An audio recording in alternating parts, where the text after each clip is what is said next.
নমস্কার বন্ধুরা, স্বাগত জানাই তোমাদের আমাদের ইউটিউব চ্যানেলে। আগের ভিডিওগুলোতে আমরা চক্রবৃদ্ধি সুদ চ্যাপ্টারটা শুরু করেছিলাম এবং লাস্ট ভিডিওতে আমরা ক্লাস 10-এর কোষে দেখি 6.1-এর 7 নম্বর অঙ্ক পর্যন্ত করেছিলাম। আজকের এই ভিডিওতে আমরা বাকি অঙ্কগুলো করব। তাহলে চলো শুরু করা যাক। 8 নম্বর প্রশ্নে কি দেওয়া আছে? বলেছে যে রহমত চাচা বার্ষিক 9% চক্রবৃদ্ধি হার সুদে কিছু টাকা সমবায় ব্যাংকে জমা রেখে 2 বছর পর সুদে আসলে 29,702.50 টাকা ফেরত পেলেন। রহমত চাচা কত টাকা সমবায় ব্যাংকে জমা রেখেছিলেন নির্ণয় করি। তাহলে আমাদের প্রশ্নে যে ডাটাগুলো দেওয়া আছে আমরা লিখে নিই। প্রশ্নে চক্রবৃদ্ধি সুদের আর সমান সমান কত পার্সেন্ট দেওয়া আছে? 9%। সময় দেওয়া আছে কত? টি সমান সমান সময় দেওয়া আছে 2 বছর। আমাদের প্রশ্নে বের করতে হবে কি যে রহমত চাচা কত টাকা সমবায় ব্যাংকে জমা রেখেছিলেন। আমরা ধরে নিই যে রহমত চাচা ব্যাংকে এক্স টাকা জমা রেখেছিলেন।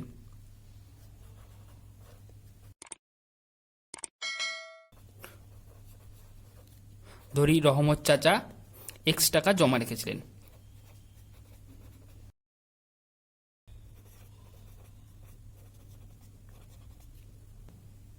তাহলে এবার এক্স টাকার 2 বছরের 9% চক্রবৃদ্ধি আর সুদে সমূল চক্রবৃদ্ধি কি হবে?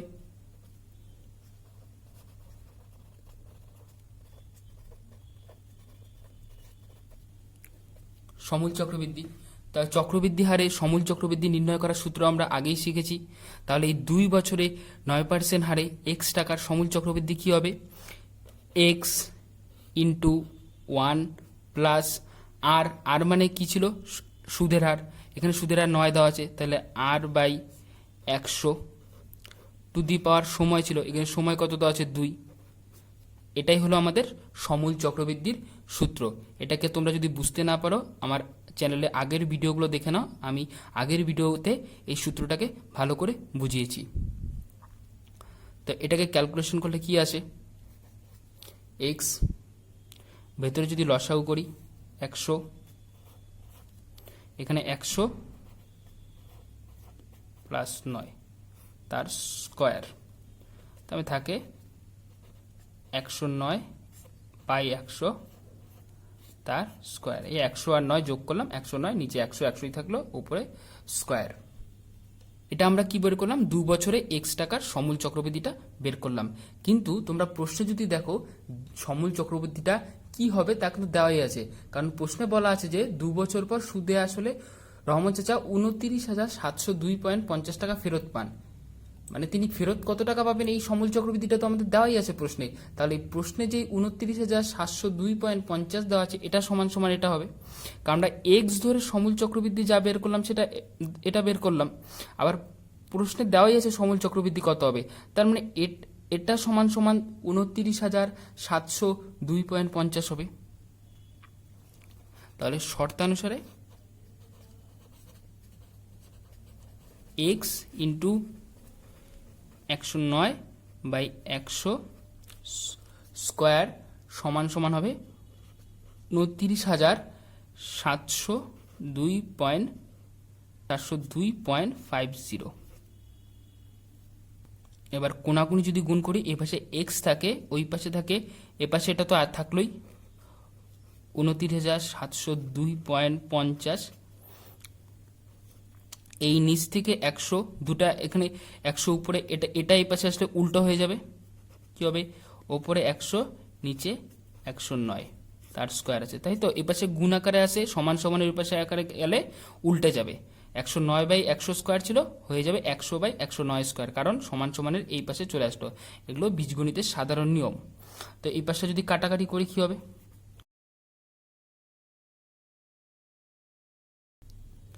ইন্টু উপরে 100 স্কোয়ার মানে কি? 100 100 দুবার গুণ 702, 29,702 109 স্কোয়ার মানে কি? তারপর 109 ইন্টু 109 দুবার গুণ।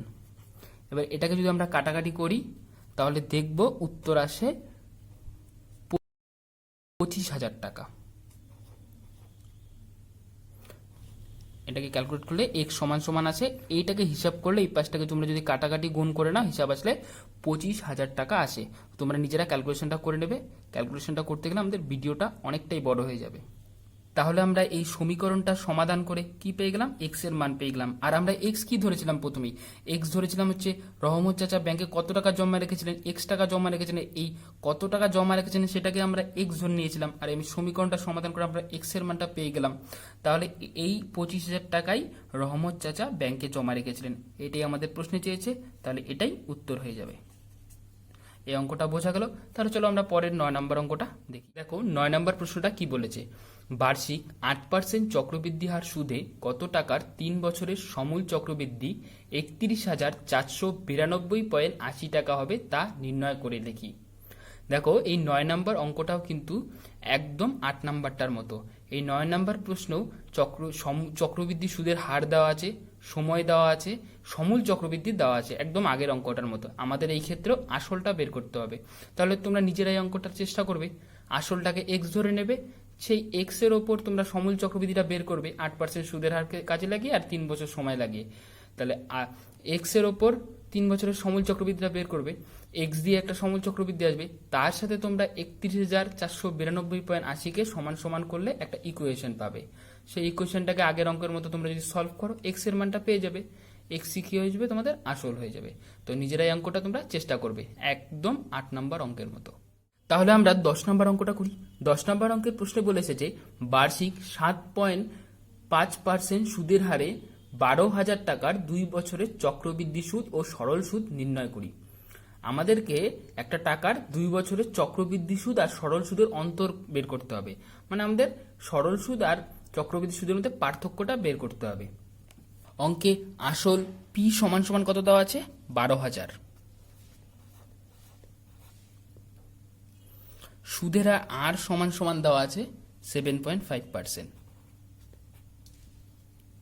সময় দেওয়া আছে টি সমান সমান 2 বছর। 2 বছরে 12,000 টাকার সমূল চক্রবৃদ্ধি কত হবে,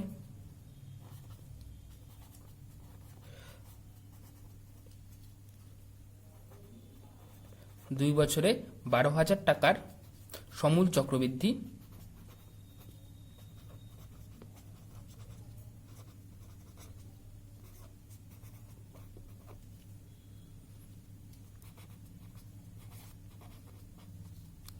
সমান সমান আসল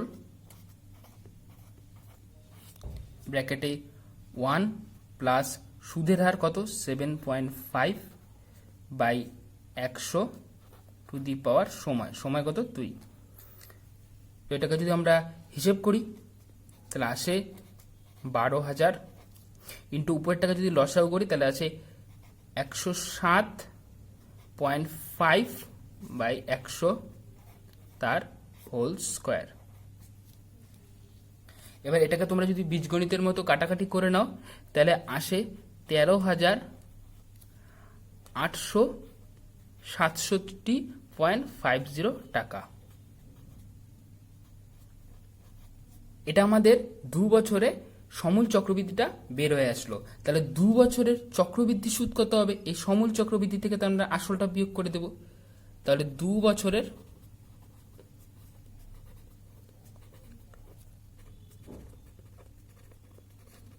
চক্রবৃদ্ধি সুদ সমান সমান সমূল চক্রবৃদ্ধি থেকে আসলটা বিয়োগ, তাই তো?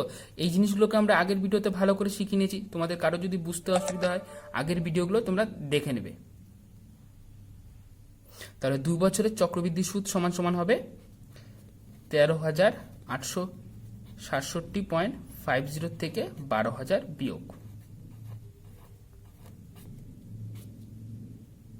তা হয় কত 1,867.50। তাহলে আমাদের 2 বছরের চক্রবৃদ্ধি সুদ বের হয়ে আসলো। এবার 2 বছরে আমরা সরল সুদটা বের করি। সরল সুদের সূত্র আমরা কি জানি, সরল সুদের সূত্র আই সমান সমান হয় হচ্ছে P R T by 100। P আসল আর মানে সুদের আর টি মানে সময় বাই 100। এই সূত্রকে কাজে লাগিয়ে আমরা সরল সুদ বের করব। তাহলে 2 বছরের আমাদের সরল সুদ কত হয়, 2 বছরের সরল সুদ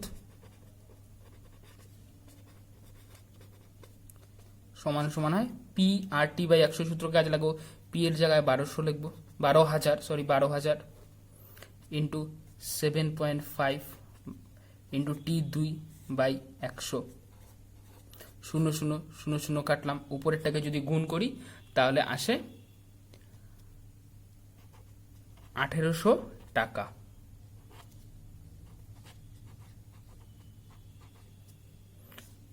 টাকা আসে। তাহলে আমাদের 2 বছরের চক্রবৃদ্ধি সুদ বের হয়ে আসলো, 2 বছরের সরল সুদ বের হয়ে গেছিলো। তাহলে এখন 2 বছরের চক্রবৃদ্ধি সুদ আর সরল সুদের অন্তর কত হবে? এই 1867.50 থেকে 1800 টাকা বিয়োগ। তাহলে লিখে নিই আমরা 2 বছরে চক্রবৃদ্ধি সুদ ও সরল সুদের অন্তর সমান সমান 1867.50 থেকে 1800 বিয়োগ, অর্থাৎ 67.50 টাকা। তাহলে এটাই উত্তর আমাদের প্রশ্নে চক্রবৃদ্ধি সুদ আর সরল সুদের পার্থক্যটা বের করতে বলেছে। তাহলে 11 নম্বর অঙ্কটাও কিন্তু একই রকম। 11 নম্বর অঙ্কে বলা আছে 10,000 টাকার বার্ষিক 5% সুদের হারে 3 বছরের চক্রবৃদ্ধি সুদ ও সরল সুদের পার্থক্য নির্ণয় করি। একই রকম ভাবে তোমরা 10,000 টাকার চক্রবৃদ্ধি সুদ আর সরল সুদ বের করবে, তারপর চক্রবৃদ্ধি সুদের থেকে সরল সুদটাকে বিয়োগ করে দেবে, তাহলে অন্তরটা চলে আসবে। 11 নম্বর অঙ্কটাও তাহলে তোমরা নিজেরা চেষ্টা করবে। আমরা চলো 12 নম্বর প্রশ্নে কি বলেছে? বার্ষিক 9% সুদের হারে কিছু টাকার 2 বছরের চক্রবৃদ্ধি সুদ ও সরল সুদের অন্তর 129.60 টাকা হলে ওই টাকার পরিমাণ হিসেব। তাহলে অঙ্কটা করার জন্য প্রশ্নে যে ডাটাগুলো দেওয়া আছে লিখে নিলাম। সুদের হার আর সমান সমান 9%, সময় 2 বছর দেওয়া আছে, সুদের অন্তর 129.60 টাকা দেওয়া আছে। তো প্রশ্নে আমাদের টাকার পরিমাণটা বের করতে হবে, আসল। তো আসলটাকে আমরা এক্স ধরে নেব। এবারে এক্স এর উপরে 2 বছরের চক্রবৃদ্ধি সুদটা কি হয়? 2 বছরের সমূল চক্রবৃদ্ধি থেকে আসলটা বিয়োগ। 2 বছরের সমূল চক্রবৃদ্ধি পাবো আমরা সূত্রের মাধ্যমে এক্স ইন্টু 1 প্লাস 9/100^²। তার থেকে আসল আমরা যেটা ধরেছি সেটা বিয়োগ করব। তাহলে এটা করলে আমরা পাবো 2 বছরের চক্রবৃদ্ধি সুদ। তারপরে এটাকে আমরা যদি হিসেব করি, তাহলে হিসেব করে শেষে আমরা পাবো, লাস্টে আমরা এটুক পাবো।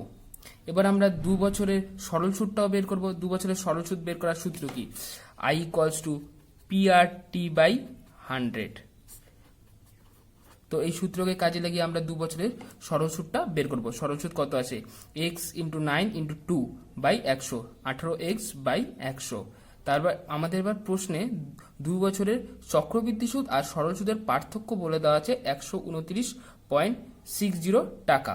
তো আমরা চক্রবৃদ্ধি সুদের থেকে সরল সুদটাকে যদি বিয়োগ করি, তাহলে প্রশ্ন আসলে এই চক্রবৃদ্ধি সুদের থেকে যদি সরল সুদটাকে বিয়োগ করি আমরা পাবো 129.60 টাকা। তো আমরা এটার থেকে এটাকে বিয়োগ করলাম প্রশ্ন অনুসারে। এবার যদি বিয়োগ করি দেখব এই সেকেন্ড টার্ম আর থার্ড টার্মটা সেম আছে, 18x/100 মাইনাস 18x/100। তাহলে যেহেতু দুইটা টার্ম সেম টার্ম আছে, শুধু অপোজিট সাইনে আছে, তো আমরা দুটাকে কাটাকাটি করতে পারবো। তাহলে শুধু এই পাশে থাকবে কত? এই পাশে থাকবে 81x, নিচে 1000, আর এদিকে থাকবে 129.60। তাহলে কোনাকুনি যদি গুণ করি, এক্স এই পাশে থাকবে আর এদিকে 129.60 থাকলো, এই পাশে কোনাকুনি এই পাশে চলে গেল 1000, আর নিচে 81 দিয়ে ভাগ। তো এই টার্মটুকুকে যদি আমরা হিসেব করি তাহলে পাবো 16,000 টাকা। তাহলে আমরা এক্স এর মানটা পেয়ে গেলাম, এটাই হবে অ্যান্সার। আসলটা আমাদের বেরোয় আসলো 16,000 টাকা। পরের 12 নম্বর অঙ্কটা ঠিক 11 নম্বর অঙ্কের মতনই হবে, তোমরা চেষ্টা করবে।